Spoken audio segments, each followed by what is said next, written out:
Welcome to the Daily Bolster.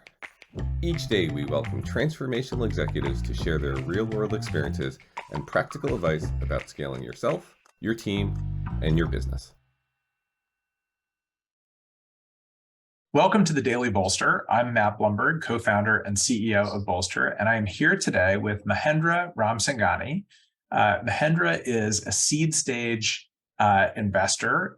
His firm is called Secure Octane. He is the author of a book called The Business of Venture Capital, which is a great book that explains how VC firms work.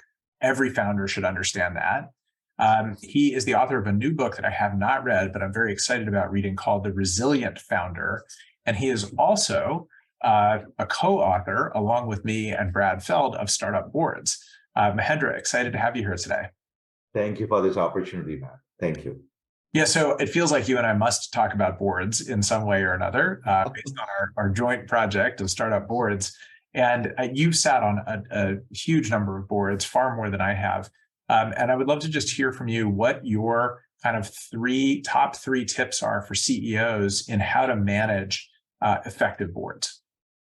Thank you, Matt. First of all, thank you for the opportunity. And both you and I are passionate about helping founders achieve their highest potential, whether that's financial, whether that's intellectual. And as we worked on Startup Boards, it was a realization that, you brought the founder's perspective to the table. Brad and I, as co-authors, always had kind of the investor perspective, and very grateful that you infused the book with new energy and new life. The top three areas where I feel like founders and boards could work well together are, number one, we're human beings. This is something that we often lose as we kind of get into posturing, get into titles or cap tables and blah, blah, blah. We forget the fact that behind all of this, there's a human being. As Brad correctly said at the NBCA event, we're all humans with emotions and desires and fears and aspirations. So we have to always keep reminding that there's a human being across the table. Okay. The second is that I often find the relationship is not always treated as that of equals. We're two wheels of the same cart. An entrepreneurial energy combined with financial capital yields societal progress. But many times, there's either subservience, there are power plays. Investors also are equally, responsible or guilty of this. So founders and investors need to work together to say, this is not a Game of Thrones. This is a team of equals. We have agreed to solve some problems jointly, and you bring your resources, I'll bring mine, we'll have some fun. So that's such a good point. I think there are a lot of founders that are afraid of their board. They don't know what to make of a board.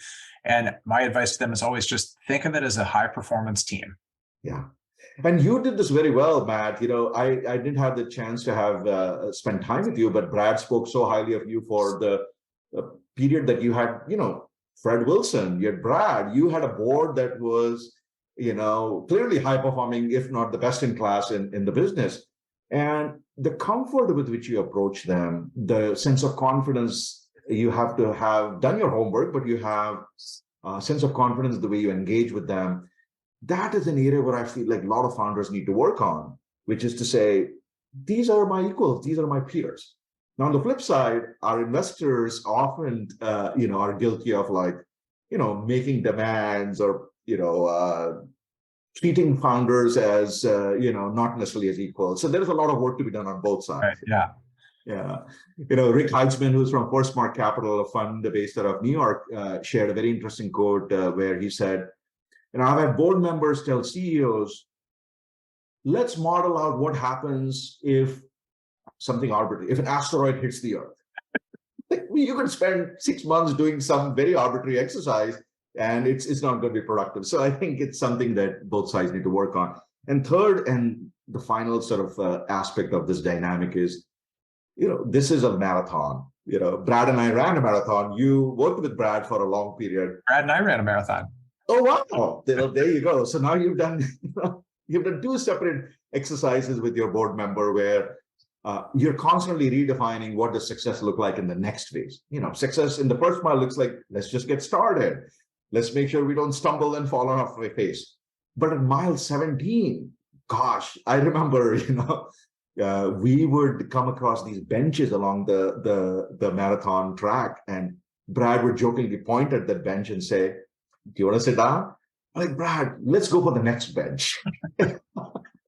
So we kept redefining what does success mean at the next mile and the next mile. And this is something that is very important. I mean, I just had a conversation with one of my CEOs where he closed around and kind of failed to inform half of his investors, who are like very mad now. Like, how did this happen? We didn't get a chance to participate. We were not even aware. I'm like, okay, just let's reset. Let's communicate well. Let's redefine success. So it's an ongoing journey where both sides need to learn how to create a safe environment, create trust, and just work well as team members.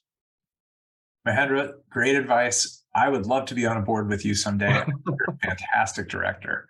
Or run a marathon. It'll be fun. Thanks for joining me here. Thank you. Thank you so much.